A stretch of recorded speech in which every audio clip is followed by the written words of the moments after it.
far corner of Triangle Alley, below the whooshing sound of a sparkling TR-3B, at the edge of a dark forest where lumbering beasts dwell. It's Beyond the Beyond with Tanner Rush.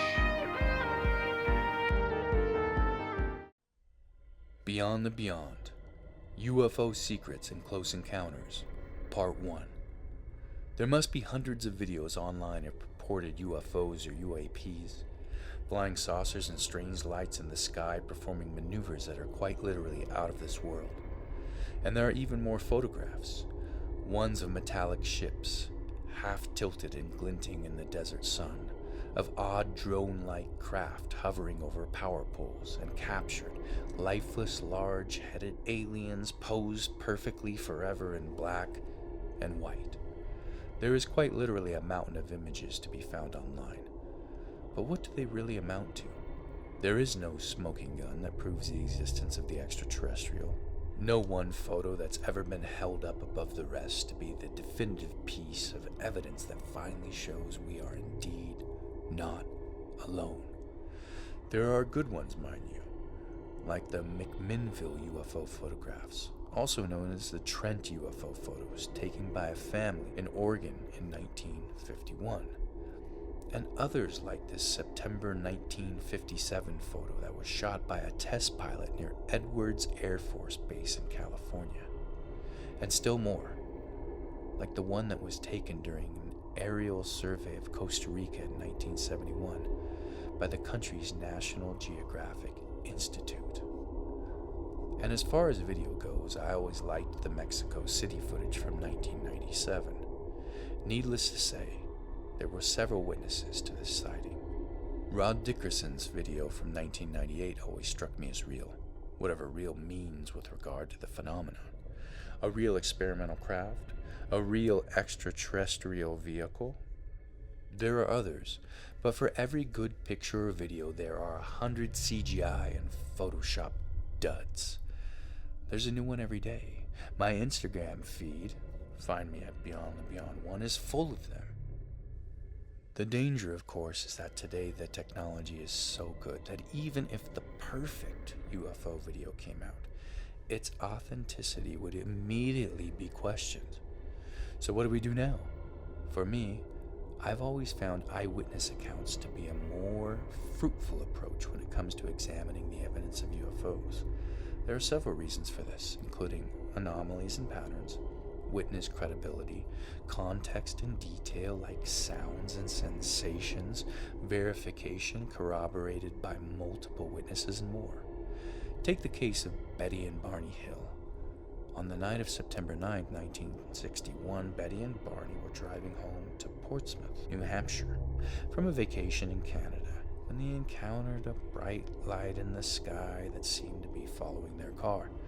As it moved closer, they could see it resembled a large metallic disc that was covered in hundreds of multicolored lights. And as it moved even closer, the couple claimed that their memories of what happened after this point were completely missing. Through hypnosis that was undergone separately, both Betty and Barney recalled being taken aboard a spacecraft by non-human entities who conducted numerous experiments on the husband and wife. These included the collection of hair and skin samples, physical examinations, and what is believed by many to be reproductive examinations. One of the more intriguing aspects of the case is the star map that one of the beings supposedly showed Betty. She claimed that she was shown a three-dimensional map that showed a portion of space with interconnecting stars and the pathways between them. She was told, telepathically, that this was the star system from which the beings had originated. Interestingly, when amateur astronomer Marjorie Fish compared Betty's sketches of known star systems, she found it to be an almost identical match to Zeta Reticuli. There are some problems with the Hill case. I'm only including them here because this case is so widely accepted by many to be the first documented UFO abduction. It isn't. And if I were to leave it out, I most assuredly would have heads scratching in the community. Firstly, the hypnosis sessions where the Hills first talked about their seemingly erased memories were conducted 2 years after the supposed abduction. This would give Betty and Barney ample time to construct a fantastic story of being taken aboard a craft. Secondly, over the years, many researchers have noticed an inconsistency in testimony when it comes to the details of that night.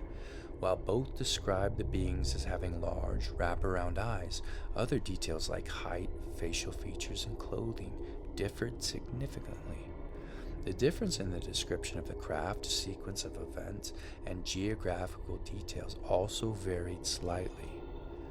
Lastly, in later years, Betty Hill was said to have trouble distinguishing reality from fantasy.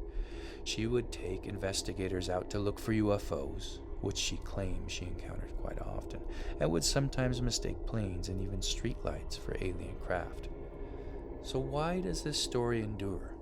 And why have hundreds of shows about the phenomenon featured it? The answer lies in poor journalism, and the fact that if you tell a story over and over and over again, it can sometimes be regarded as fact. Politicians pull this little trick all the time. There's also the idea that if you are skeptical about one of the sacred cows of ufology, you're not a believer. Let's move on to another case which seems to have more validity. The Pascagoula abduction is an event in 1973 where two men, Charles Hickson and Calvin Parker, had an alleged alien encounter while fishing on a river near Pascagoula, Mississippi. On an October evening, both men were fishing off of a pier when they suddenly began to hear a whirring sound. This was followed by a large metal craft that seemed to paralyze the two men instantly, and they were soon approached by robotic-looking beings with strange, pincher-like hands. Both described being levitated into the craft by some sort of arm. Once there, they were examined by these same creatures with what they described as wrinkled gray skin. The creatures, oddly enough, telepathically seemed to suggest a sense of curiosity rather than hostility. During the examinations, both men were completely paralyzed and unable to talk. After it was over, they were returned to the exact spot near the riverbank that they were abducted from. After the incident, both Charles and Calvin passed polygraph tests. When the sheriff interrogated them, he left a small recording device in his desk drawer before claiming he needed to talk to his colleagues. Upon playing it later, he expected to hear the men talking and laughing about performing the hoax, but instead he heard them speaking very seriously about the incident. One of them even spoke about seeing a doctor for what appeared to be extreme anxiety.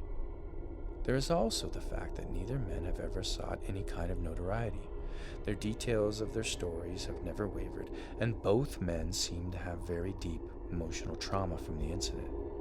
On November 5, 1975, near Snowflake, Arizona, a group of men working in the Apache Sitgreaves National Forest encountered a bright light in the distance which they at first thought was a forest fire. Upon investigating it, they found an illuminated craft floating above the tree line.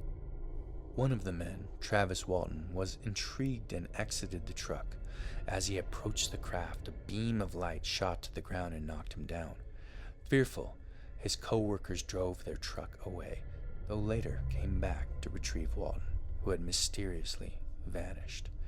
Walton claims that he woke up on a table inside of a bright, sterile environment and was surrounded by several strange beings with large, oval heads and big black eyes.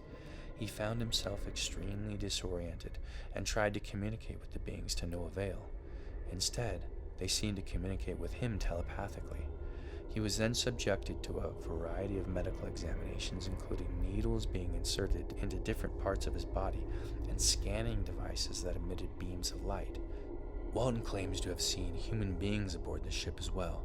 Dressed in brown and orange clothing, these beings said nothing to him. However, while he was in a complete state of shock and disorientation, he briefly locked eyes with one of these humans, and the man gave him a reassuring smile. Later, Walton would say that he regarded this as a gesture of kindness.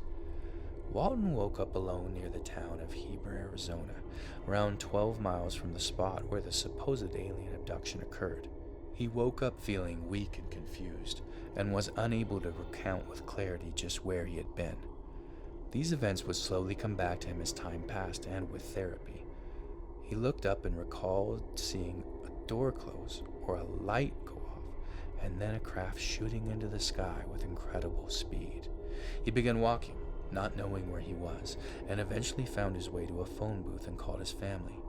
In the car, he asked how many hours he'd been gone, and he was told he was missing for a total of 5 days.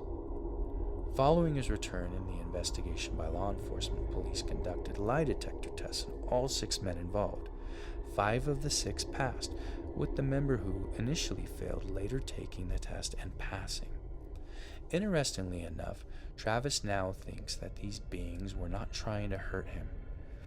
They were not trying to harm him with this beam of light that shot from the ship, or pull him up into it either. They were not trying to abduct him. However, he believes that the beam, turned on when the ship was leaving, may have damaged him somehow. It may have stopped his heart, and that the creatures were trying to help him in some way, to heal him. We may never know what happened in these cases exactly, but we can continue to dig deeper to try and find the truth. I advise anyone who is interested in the subject to do just that. Learning about close encounters and alien abductions can be a better way to understand the cultural, sociological, and psychological aspects surrounding the phenomenon. And make no mistake, these things cannot be separated from the UFO enigma. More to come in part 2. Have you been abducted? Message me at Beyond the Beyond 1 on Instagram.